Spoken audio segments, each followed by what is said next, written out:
বিসমিল্লাহির রহমানির রহিম। সম্মানিত প্রিয় বিনিয়োগকারী ভাই বোনেরা, আসসালামু আলাইকুম। শুভ সন্ধ্যা। 18ই ডিসেম্বর রোজ বৃহস্পতিবার, সপ্তাহের শেষ কার্যদিবসে আপনাদের প্রত্যেককে জানাই স্বাগতম। আশা করি আপনারা সকলেই শারীরিকভাবে সুস্থ আছেন এবং ভালো আছেন। বিশেষ করে যারা প্রথমবারের মতো আমার চ্যানেলে নতুন আমাকে শুনছেন, তাদের সবার প্রতি বিনীত অনুরোধ থাকবে অবশ্যই আমার চ্যানেলটি সাবস্ক্রাইব করবেন এবং আপনাদের যদি কোনো স্টক সম্পর্কে জিজ্ঞাসা থাকে সেটি অবশ্যই কমেন্ট সেকশনে লিখে আমাকে জানাবেন। আমরা পরবর্তী আলোচনায় আপনাদের যে স্টক সম্পর্কে জিজ্ঞাসা থাকবে সেই স্টক সম্পর্কে আমরা আলোচনা নিয়ে অবশ্যই হাজির হব। এছাড়াও যারা আমার হোয়াটসঅ্যাপ গ্রুপে রয়েছেন, আমার নিয়মিত সদস্য যারা অনারিয়ামের মাধ্যমে আমার সাথে সম্পৃক্ত রয়েছেন ওয়াচলিস্ট নিয়ে, দেশ ও দেশের বাইরে থেকে যারা আমার সাথে নিয়মিত যোগাযোগ করেন, আমাকে ফলো করেন, আমার আলোচনা শোনেন, তাদের সবাইকে আন্তরিকভাবে ধন্যবাদ এবং কৃতজ্ঞতা প্রকাশ করছি। গতকালকের আলোচনায় আমরা স্পষ্টভাবে আপনাদেরকে বলেছিলাম যে মার্কেট ডাউন ট্রেন্ডে যাওয়ার সম্ভাবনা 95%। তো আজকে মার্কেট সেটি করে দেখিয়েছে এবং 23 পয়েন্টের মতো মার্কেট ডাউনে এসে ক্লোজ করেছে 4831 পয়েন্টে। ডে লো এর সামান্য 3 পয়েন্ট উপরে গিয়ে মার্কেট আজকে ক্লোজ করেছে। মার্কেটের টার্নওভারের কথা যদি বলতে হয়, সেই জায়গাটিতে মার্কেট গত 7 মাসের অর্থাৎ পূর্বের 7 মাসের তুলনায় আজকে মার্কেটের টার্নওভারটি সব থেকে কম হয়েছে, 303 কোটি টাকা। আপট্রেন্ড স্টকের সংখ্যা 69টি, ডাউন ট্রেন্ড 24টি এবং আনচেঞ্জড অবস্থাতে রয়েছে 68টি স্টক।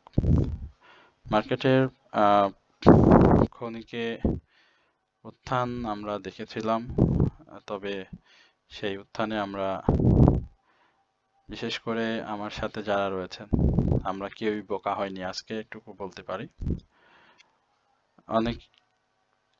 অনেকেই মার্কেটের ডাউন ট্রেন্ড দেখে বাই করেছেন, অনেকেই গত দিনেও বাই করেছেন, বিগত আরো 2-1 দিন ধরে বাই করছেন মার্কেট ডাউন ট্রেন্ড দেখে।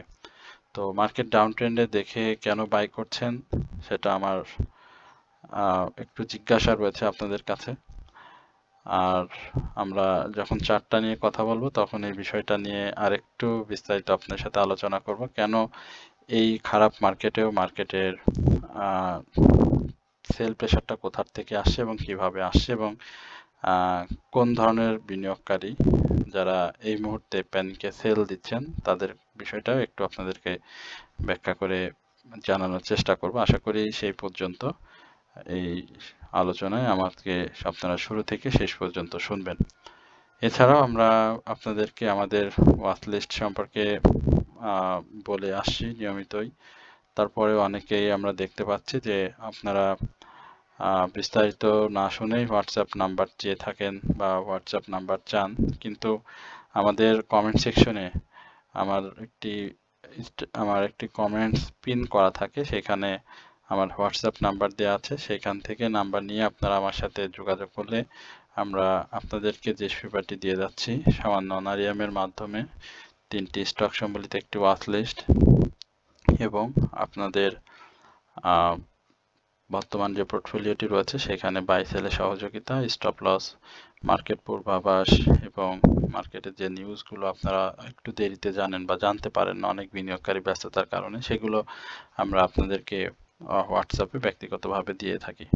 তো এই বিষয়টা আমরা নিয়মিতই আপনাদের সাথে করে যাচ্ছি। আপনারা অনেকেই আমাদের সাথে সম্পৃক্ত রয়েছেন, এই জন্য আপনাদের প্রতি কৃতজ্ঞ। অনেক মানুষ আমাদের সাথে রয়েছেন এবং আমরা আপনাদেরকে সঠিক সময়ে সঠিক নির্দেশনাটি দিয়ে যাচ্ছি এবং আজকেও সেটি দিয়েছি, কারণ আপনারা যারা বাই করতেছিলেন, বাই করার মার্কেট গ্রিন দেখে মানে মেসেজের হুম লিখে আপনারা মেসেজ করতেছিলেন, সেখানে কিন্তু একটি শব্দই আপনাদের সাথে শেয়ার করেছি, সেটা হচ্ছে না। তো সেই জায়গাটাতে আপনাদেরকে আমরা কি ধরনের সহযোগিতা করছি সেটা অবশ্যই আপনারা বুঝতে পারছেন। তো আমরা একটু টপ গেনার লিস্টে দেখি। টপ গেনার লিস্টে দেখেন আমাদের এইখানে আলোচনার বেশ কয়েকটি স্টক আসছে, বাট এই জায়গাগুলোতে আমরা গতদিনেও প্রোগ্রেসিভ লাইভের কথা বলেছিলাম, আজকেও প্রোগ্রেসিভ লাইভ প্রাইস অ্যাকশন করেছে। বিডি থাই ফুড আমরা বলেছিলাম যে ডাউন ট্রেন্ড এসে মাঝে মাঝে দু একটি গ্রিন ক্যান্ডেল করবে, বাট সেই জায়গাটাতে আস্থার সংকট থাকবে। আমরা যখন বিস্তারিত আরো আলোচনা করতে পারবো বিডি থাইফুড নিয়ে, তখন আরো ভালো করে আপনাদেরকে বিষয়টি ব্যাখ্যা করতে পারবো। বঙ্গস নিয়ে কথা বলেছি, ওয়াটা কেমিক্যাল নিয়ে কথা বলেছি। তো এইগুলো মূলত আমাদের টপ 10 যে জ্ঞানার লিস্টে তার মধ্যে জায়গা করেছে। সেক্টরের কথা না বললেই নয়, সেক্টরগুলো ক্রমান্বয়ে যে গতকালকে 6টি সেক্টর ছিল সেখান থেকে একটি সেক্টর আজকে কম হয়েছে। ইন্স্যুরেন্স সেক্টর আজকে অনেক বেশি খারাপ করেছে। টেক্সটাইল এবং ইন্স্যুরেন্স, ইঞ্জিনিয়ারিং, ফার্মাসিউটিক্যালস এবং মিউচুয়াল ফান্ড সহ আমরা যে স্টক সেক্টরগুলোকে খুব মার্কেট মুভমেন্টের ক্ষেত্রে ভালো ভূমিকা পালন করে, সেই জায়গাগুলোতে আজকে বেশি সেল প্রেসার আমরা দেখেছি। তো সেল প্রেসারের কারণগুলো কি কি সেগুলো আমরা আপনাদের সাথে ইন্ডেক্সের চার্ট আলোচনা মাঝে মাঝে বলার চেষ্টা করব। গত দিনে আমরা থ্রি ইনসাইডের ডাউন ট্রেন্ড ছিল এবং আমরা বলেছিলাম যে মার্কেট যদি আমরা এই ধরনের ক্যান্ডেলটা দেখেন, এই ক্যান্ডেলের সাথে এই জায়গায় একটা ক্যান্ডেলের মিল রয়েছে, এখানে আমরা হয়তো দু একটি আপ ট্রেন্ড দেখব, তারপরে আমরা আবার মার্কেটের ব্রেক যদি না করে 5000 ব্রেকটা যদি না করে তাহলে ডাউন ট্রেন্ড থাকবে। তবে মার্কেটের ওই থ্রি ইনসাইডের ডাউন ট্রেন্ডের তুলনায় আমরা বলেছিলাম যে মার্কেট ডাউন ট্রেন্ডে আসার সম্ভাবনাটি খুব বেশি, এবং এই যে সাপোর্টটা আপনাদেরকে গত দিনে দেখিয়েছিলাম 4819 এবং 4831, আজকে দেখেন মার্কেট 4831-30 এই লেভেলটা আপনাদেরকে বলেছিলাম, যদি আপনারা আলোচনাটি জানেন। তো সেই জায়গাতে মার্কেট সাপোর্ট নিয়েছে এবং এই সাপোর্ট জোনটা খুব শক্ত সাপোর্ট ছিল, প্রায় তিন চারটি ডাউন ট্রেন্ড এই লেভেলে আমরা মার্কেটের লাইফ সার্কেল এই বছরে দেখেছি, যার কারণে এই জায়গাতে দেখেন এবং এই জায়গাতে দেখেন সাপোর্ট রয়েছে। তো আমরা প্রথমে যেটি আপনাদের সাথে শেয়ার করেছিলাম 4870-এর সাপোর্ট যদি ভালোভাবে ধরতে পারে বা সেটা যদি ভেঙে ফেলে তাহলে ডাউন ট্রেন্ড অব্যাহত থাকবে, সেটা কিন্তু অব্যাহত রয়েছে। মার্কেটের গতকালকে বলেছিলাম যে আজকে সেল সিগন্যাল আসবে, সেটিও চলে এসেছে, অর্থাৎ মার্কেট পুরোপুরিভাবে সেলে ফিরে গেল। আমরা গত কয়েকদিন আলোচনা করছিলাম বিগত 15 বছরে ডিসেম্বর মাসটা কেমন যায়, সেখানে আমরা দেখেছি যে অধিকাংশ সময় প্রায় 12-13 বছরের 15 বছরের কম্পারিজনে 12 বছর আমরা দেখেছি মার্কেট ডিসেম্বরে পজিটিভ থাকে। এবং আরেকটি বিষয় লক্ষণীয়, সেটা হচ্ছে যে ডিসেম্বরের শেষ সপ্তাহ কেমন যায়। আমরা পুরা বছর, আমরা তো বছরের শেষের দিকে চলে আসছি, পুরোটা বছরই সাধারণ বিনিয়োগকারীদের কাছে একটা বিভীষিকাময় সময় পার হয়েছে। শুধু এই চলতি বছরে না, আমরা যারা দীর্ঘদিন ধরে বাজারে রয়েছি তাদের কাছে মার্কেটের খুব ভালো সময় কম সময় এসেছে। আমরা এই সময়টা মার্কেটের খারাপ সময়ের মধ্যে দিয়ে পরিস্থিতি থেকে আমরা মুক্তি পাইনি, কারণ আমাদের মার্কেটের প্রতি নেশা টান বা মার্কেটের আমাদের রক্তের সাথে মিশে থাকা সেই বিষয়গুলো কাজ করে, আমরা মার্কেট থেকে বের হতে পারিনি। এখানে মার্কেটের সেল সিগন্যালে মার্কেটের মুভমেন্ট আসবে না বা মার্কেট মুভমেন্টে যাবে না এই ধরনের কোনো সংখ্যা নেই। মার্কেট মুভমেন্টে যাওয়ার সক্ষমতা আছে। আজকে বিভিন্ন ভাবে মার্কেট চেষ্টা করেছে, কিন্তু মার্কেটের ভলিউমটা খুবই কম। এবং আপনাদেরকে যেটি বলছিলাম যে মার্কেটের সেল প্রেসার কারা ক্রিয়েট করে, বা এই 10 টাকার একটা শেয়ার 3 টাকা 4 টাকা হয়ে গেছে, 2 টাকা হয়ে গেছে, 1 টাকা হয়ে গেছে, তারপরেও মার্কেটে তো সেল প্রেসার কোথা থেকে আসে। আমি আমার যেহেতু আপনারা জানেন যে আমি ইউটিউবে আপনাদের সাথে অ্যানালিস্ট হিসেবে রয়েছি এবং বিভিন্ন সময় আপনাদের সাথে শেয়ার নিয়ে চার্ট নিয়ে বিভিন্ন বিষয়ে আলোচনা করি, ঠিক তেমনি আমার গ্রুপেও অনেক মেম্বার রয়েছেন, তাদের সাথেও আমার কথা বলতে হয়। সেখানে অনেক অভিজ্ঞ বিনিয়োগকারী রয়েছেন। এক কথায় বলতে গেলে আমি তাদের যোগ্যতার কোনো কাছেই নেই।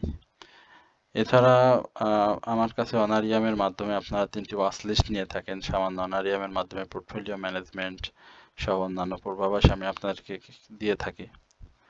তো এই জায়গাটাতে আমি বেশ কিছুদিন ধরে খুব করে লক্ষ্য করলাম যে অনেকেই 96 মার্কেটে তারা প্রতারিত হয়েছে, 2010-এ প্রতারিত হয়েছে, বিভিন্ন সময় করোনার সময় তারা ক্ষতিগ্রস্ত হয়েছে, বিভিন্ন মাধ্যমে তারা ক্ষতিগ্রস্ত হয়েছে। তো এখন এই লেভেলে অনেক বিনিয়োগকারী যেটা করছেন যে তাদের পোর্টফোলিওতে আমি যে আমার যে গ্রুপটি রয়েছে সেটায় প্রায় 523 জন এখন একজ্যাক্ট লোক রয়েছে। তো এখানে আমি অনেকের পোর্টফোলিও দেখি।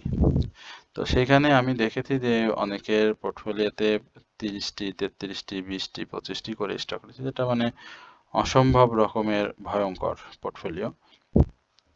সেই পোর্টফোলিওগুলো আমার কাছে যখন জিজ্ঞেস করে যে ভাই পোর্টফোলিও ধরেই সেল করে দিই, তো আমি বললাম আমি পোর্টফোলিও ধরে সেল করার ব্যাপারে আমি তো আসলে বলার কিছু রাখি না, আপনার প্রয়োজন হলে আপনি করতে পারেন, যেহেতু বিনিয়োগটা আপনার। তো এইরকম আহ, যদি গল্পটা বলি তাহলে অনেক সময়ের ব্যাপার, তবে এই গল্প থেকে যেটা হবে যে আপনারা অনেক কিছু বুঝতে পারবেন। তো আমি বললাম যে ভাই এই ধরনের পোর্টফোলিও সেল করে আপনার লাভটা কি? বলে যে আমার এখন যে লসটা আছে 40,000, 50,000, হ্যাঁ, সেই লসটা আমি গত আম, মাসে আমার কিছু প্রফিট ছিল, তো এখন সেল করলে আমার 60, 70, 80,000 টাকার মতো লস হবে। পূর্বে 30,000 টাকা লাভ ছিল, এখন 70,000 টাকা লস হবে। তো পরে আবার মার্কেট মুভ করলে আবার বিনিয়োগে চলে আসবো। তো এইভাবে তারা 96 পরে যখন ধরা খেয়েছে তখন তারা কিছুটা বুঝেছে, 2010-এ বা বিভিন্ন সময় ধরা খেয়ে খেয়ে এখন আবার এই সিস্টেমে, অর্থাৎ এই 1.5 বছরের সময় তারা এই পদ্ধতিটা অবলম্বন করছে। অর্থাৎ তারা ভয়ে থাকে, ওই যে পূর্বের যে ভয়, সেই ভয়ে থাকে যে আবারও এই ধসে যদি আবার পড়ে যায় তাহলে আবারও লসের সম্মুখীন হবো, অর্থাৎ 20, 50, 60, 1 লাখ যা লসই হোক আমি আমার পোর্টফোলিওটা সেল করে দিয়ে আবার আমি কালেকশন শেষ করে তারপরে আবার মুভমেন্ট করি। এবং এই জায়গাটাতে আমি দেখলাম যে আমার প্রায় এই 523 জন মানুষের মধ্যে প্রায় 40% থেকে 35% মানুষের মন মানসিকতা এই রকম পর্যায়ে, তারা এইভাবে ব্যবসা করছেন এই 1.5-2 বছরে।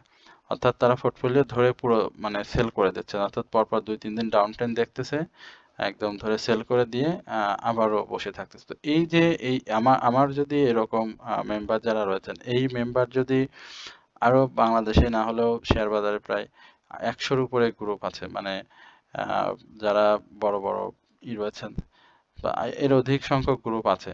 তো প্রত্যেকটা গ্রুপ থেকে যদি এরকম করে প্রেসার ক্রিয়েট হয়, অটোমেটিক্যালি আমাদের মামুরা তো রয়েছেনই, তারা তো ফাঁদ পেতেই থাকে। আর আমাদের যারা সম্মানিত বিনিয়োগকারী, সাধারণ বিনিয়োগকারী রয়েছেন, তাদেরও তো তাদের যে পুঁজি হারানোর ভয় থেকে যে মানে ডিফেন্সিভ মুডে থাকার যে চেষ্টা, এই চেষ্টাগুলো মূলত মার্কেটের খারাপ করার জন্য একটা বড় ভূমিকা রাখে। তো আমাদের আমি মনে করি যে এই ধরনের সিদ্ধান্ত আসলে তারা নিয়েছেন, তাদের সিদ্ধান্ত তাদের নিজেদের, এবং তারা নিজেদের বিবেচনায় এই সিদ্ধান্তে তারা উপনীত হয়েছেন। কিন্তু আমার ক্ষেত্রে আমি বলবো যে এই প্রেশারটা আমরা যেন না নিই, কারণ এই প্রেশারটা কিন্তু বিভিন্নভাবে চলে আসে, বিশেষ করে অপ্রয়োজনীয় প্রয়োজনীয় টাকা আমি মার্কেটে যখন বিনিয়োগে নিয়ে আসব, আমার যে টাকাটা আমার কাছে অনেকেই আসেন যারা অনারিয়ামের মাধ্যমে যারা আসেন, তাদের মধ্যেও আমি এই জিনিসটা দেখেছি যে ভাই 1 সপ্তাহ 2 সপ্তাহের মধ্যে একটা স্টক দেন, আমি যাতে বের হতে পারি, টাকাটা খুব জরুরি। এই যে মানে প্রয়োজনে টাকা আপনি এখানে লাগাচ্ছেন, 1-2 সপ্তাহের জন্য বিনিয়োগ করছেন, এটা সম্পূর্ণ মানে রং থিওরি। আপনি 1 বছরের আহ, সর্বনিম্ন 8 মাস থেকে 1 বছর এর নিচে আপনি টাকা বাজারে ঢোকানো আপনার জন্য কখনোই সেভ হবে না। কারণ এই জিনিসগুলোও কিন্তু মার্কেটে প্রেশার ক্রিয়েট করে। সুতরাং এই বিষয়গুলো আপনারা মাথায় রাখবেন, এবং একজন মেন্টর ধরে আলোচনা মানে শেয়ার বাজারে বিজনেস করার চেষ্টা করবেন। আজকে প্রাথমিকভাবে এই আলোচনাগুলোই আপনাদের সাথে শেয়ার করলাম। আর মার্কেট নিয়ে বেশ কিছু কথা আপনাদেরকে এখন একটু সংক্ষেপে জানাবো। তো এই জানানোর আগে আপনাদের সাথে আমি আমাদের যে মানে মেন্টরের কথা যেটি বললাম, যে কারোর সঙ্গে ভালো বোঝাপড়া থাকলে আপনারা তাকে ধরে বিনিয়োগ করবেন, যাতে সেই বিনিয়োগটা কিছুটা হলেও রক্ষা হয়। কারণ আপনি যদি মার্কেটে বিজনেস করতে এসে স্টপ লসটা যদি নিতে না শেখেন, বা স্টপ লসটা সেট করে না যে যদি আপনি ব্যবসা করেন, তাহলে কিন্তু আপনার মানে যে বিনিয়োগ সেটা শূন্যর কোঠায় চলে যাবে। কারণ আপনি যদি ব্রেক ছাড়া গাড়ি চালান, তাহলে কিন্তু অ্যাক্সিডেন্ট 100% হয়ে যাবে। তো আপনি যদি স্টপ লস সেট না করে যদি মার্কেটে বিনিয়োগ শুধু করে যান, তাহলে কিন্তু আপনি সেখান থেকে কিছুই নিতে পারবেন না। শুরুতে অনেক বিনিয়োগকারী আমাদের সাথে ছিলেন, অনেকেই এখনো মানে বিশ্বাস করে আস্থা রেখে করে যাচ্ছেন, কারণ তাদের যে একটা ভুল এন্ট্রি, সেটা কিন্তু অনেক কিছু। সেই ভুল এন্ট্রি থেকে যদি আপনি রক্ষা হয়, বা ভুল এন্ট্রি থেকে যদি আপনি নিয়ন্ত্রণ করতে পারে, বা একজন যদি আপনাকে সহযোগিতা করে, সেটা কিন্তু আপনার ব্যবসার ক্ষেত্রে অনেক বড় একটা পাওয়া। তো এটা আমরা আপনাদের সাথে শেয়ার করি বা আপনাদেরকে সহযোগিতা করছি, যে সেটাও আসলে ফ্রি ফ্রি করা হয় না, কারণ যেহেতু পরিশ্রম করতে হয় আপনাদের বিশেষ কারণে আমরা সামান্য অনারিয়ামটা নিয়ে রাখি। তো যারা এই বিষয়গুলো আমাদের সাথে সঙ্গে কাজ করতে চান, তাদের বলবো যে আপনারা এই বিষয়গুলো মাথায় রেখে আমাদের সাথে যোগাযোগ করতে পারেন আমাদের কমেন্ট সেকশনে, ইউটিউব চ্যানেলে, এবং আমাদের ফেসবুক পেজ, সেটাও সেখানেও দেওয়া থাকবে। সেখান থেকে নাম্বার নিয়ে অবশ্যই আপনারা যোগাযোগ করবেন। এবং মার্কেটের যে আরেকটি গুরুত্বপূর্ণ কথা বলে শেষ করতে চাচ্ছিলাম, সেটা হচ্ছে আপনারা জানেন যে 25 তারিখে জনাব তারেক রহমান উনি দেশে ফিরবেন। এই জন্য আমাদের একটা শ্বাস রব দেশের রাজনীতি অঙ্গনে বিরাজ করছে। পাশাপাশি দেশে একটা শঙ্কা কাজ করছে। আপনারা গত দুদিন ধরে দেখছেন যে বিভিন্ন উত্তপ্ত বাক্য বিনিময় হচ্ছে দু দেশের মধ্যে, আমাদের পার্শ্ববর্তী দেশের, এবং হাদি সাহেবের যে ক্রিটিক্যাল সিচুয়েশন, তো এই এবং নির্বাচন, তো বিভিন্ন মাধ্যমে মার্কেটটাকে এমনিতেই আমাদের একটু অস্থিরতা কাজ করে সবসময়। সুতরাং এই অস্থিরতার মধ্যে মার্কেটে অনেক কিছুই হতে পারে।